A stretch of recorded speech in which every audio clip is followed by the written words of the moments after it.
Hi, my name is Rachel. I am a 3-year veteran of Cushing's disease. Actually, 3-year survivor, I guess would be the technical term, considering I've been in remission since August 29th, 2011. I'm excited to share a little bit of my story for the Cushing Stories website, which I collaborate with on my dear friend Ray. Hi, Ray. Mwah. Um, so my story began,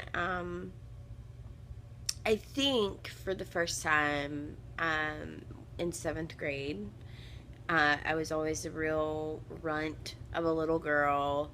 Um, Wispy little thing, no meat on my bones whatsoever.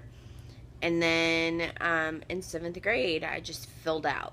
If you look at some of the pictures in seventh grade, I don't have any handy or I'd show you. Um, my face was really round, had the Cushing's round shape.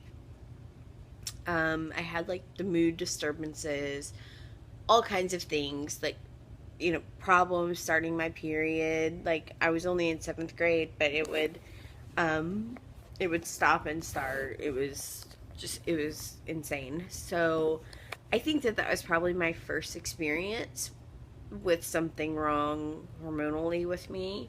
But of course, I didn't know it at the time. And then when I was 17, I gained 100 pounds after my parents got divorced. Um, a lot of doctors blamed it on depression. I was just, bummed out that my parents, split and I ate too much. That was the excuse. But about that time is when the migraines started. I'd had headaches for a little bit, but then they became really bad around that time. So my mom took me to my first OBGYN. Daunting experience, definitely. And she prescribed me with menstrual migraines because they seemed to get worse right before my period when my estrogen dropped. So kind of went through that for a little bit, and I was able to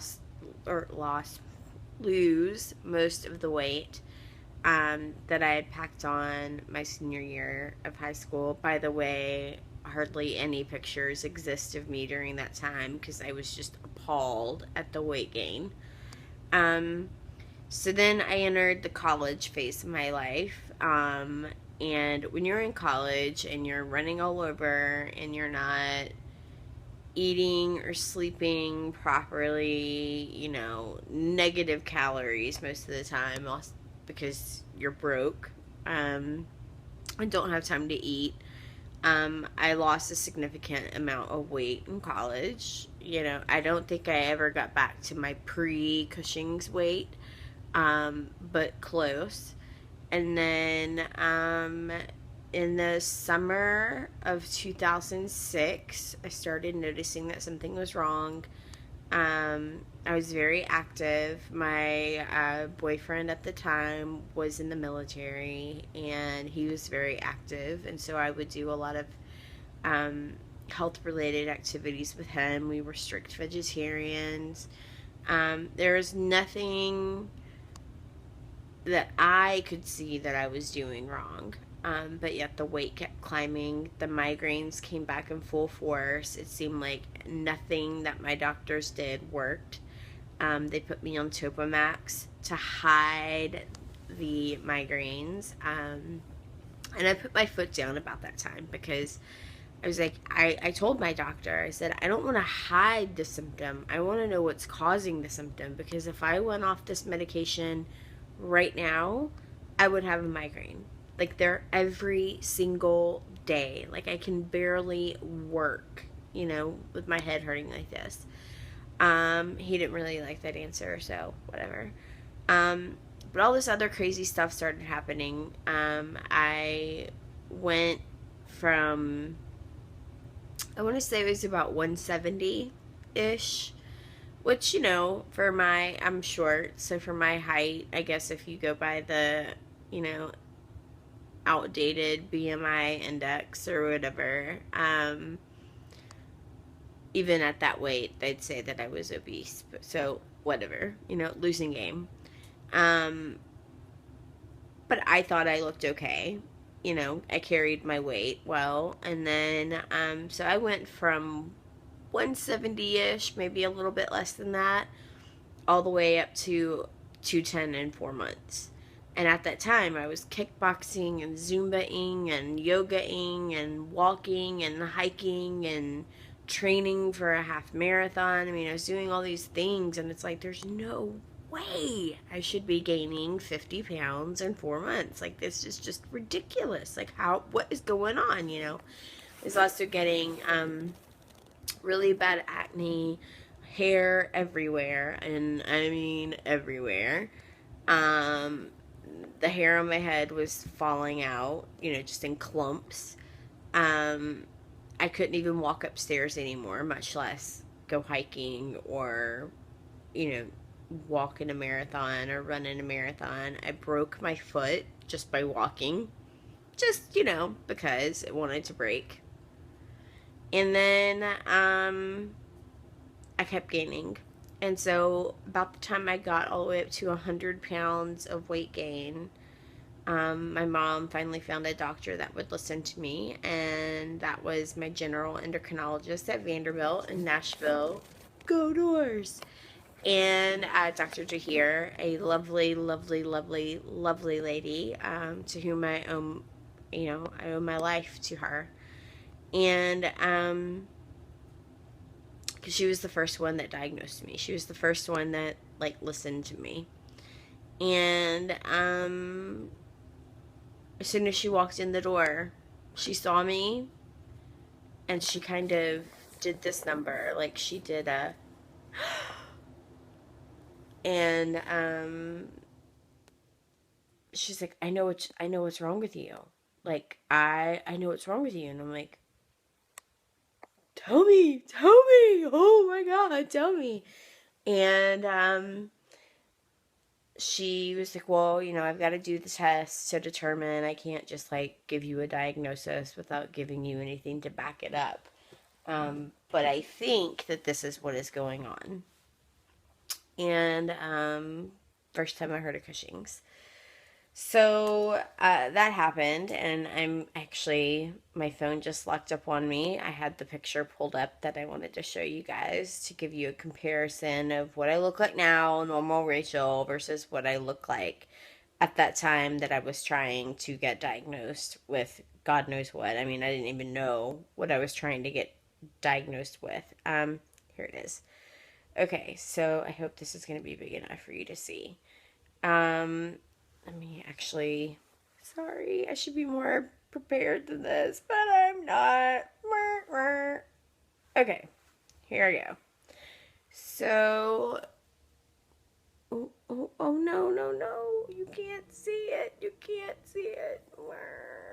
no, okay, well, this is a massive fail, but you can kind of see how round my face is, compared to now. I had lost my cheekbones, acne, really greasy hair, buffalo hump, big stomach, hair everywhere. I mean, bushy eyebrows, sideburns, a beard, nipple hair. I mean, it was just disgusting. So that's what I looked like at the time whenever she diagnosed me, and she took a look at my driver's license and was like, you have Cushing's, you have Cushing's. And so I did all the tests, and it came back that my cortisol levels were 4 times above the upper limits at a hefty 208. So my diagnosis was clear. I mean, I was very lucky in that respect. Because a lot of Cushing's don't get that. So I had my first surgery, my pituitary surgery at Vanderbilt on December 23rd, 2008. I was in remission solidly for maybe only 6 weeks before I started noticing the symptoms coming back. was kind of slow. I'd only lost 20 pounds of the 100 that I'd gained, and then I still was kind of feeling some of those symptoms. So I started testing again. And my pituitary endocrinologist at Vanderbilt, that Dr. Tahir had referred me to during the process, he was doing the test. He was listening to me. So it wasn't that I had a bad endocrinologist or anything like that. He was lovely. I loved him. Still love him. But we just weren't getting the data that we needed to support a diagnosis of a recurrence. Except for one little data point that I disagreed with him on, which was my inability to suppress the production of cortisol on a low-dose dexamethasone suppression test. I can't remember the exact number that it came back at, but it was a diagnostic tool, a diagnostic home run for a recurrence. And so I was frustrated at that point because I did not want to get worse, and so I took my case via email to Dr. Ludlam in Seattle, my Elvis, as Ray knows, and he emailed me back within 5 minutes and was like, I've got to talk to you on the phone. We got to talk. So we talked, and he asked me all these questions about all these tests. Did you do this? Did they test this? What was this level? What was that level? Head spinning. And luckily for me, Vanderbilt has a very organized medical record system that's all online. So I was able to get to all my labs right away while I was on the phone with him. And there was no evidence of a bedside cortisol after my first surgery. And he's like, well, then how did they know that you're in remission? And I'm like, what a novel idea, Dr. Ludlam. So he thought it would be a good idea for me to come out to Camp Cushy in Seattle, which I did. And they ended up finding my recurrence. And so on August 29th, 2011, I got my hopefully forever cure, but it's Cushing's. So, but as my current endocrinologist here in Nashville told me, she's like, Rachel, go out and live your life and enjoy being Cushing's free until you can't anymore. If Cushing's come back, we'll deal with it. But right now, you're Cushing's free. Get that monkey off your back and enjoy your life. So I've taken that advice to heart. I'm traveling a lot more. My energy, I still have bad days, but like we all do, because, hey, we're Cushing's. But I've lost 65 out of the 100 pounds or so that I've gained. I'm officially under the 200-pound mark, so anything else that I happen to lose is gravy. And yeah, so I'm just kind of sitting back and enjoying my life and using the energy that I have to raise awareness for Cushing's disease, to scream as loud as I possibly can in my sassy little southern drawl and get the word out. And one of those tools that I'm using is by telling my story. So if you'd like any more information about my journey with this disease, you can visit me on my blog, which is called Living with Cushing's Disease. And it is at Cushy World, Cushie world.wordpress.com. Thanks for watching my video. I hope you enjoy this site. I hope you appreciate the message that Ray and I are trying to get out to the world. And if you'd like to help us by sending us your stories or your videos or before and after pictures, whatever, we would appreciate it very much. So thank you for watching.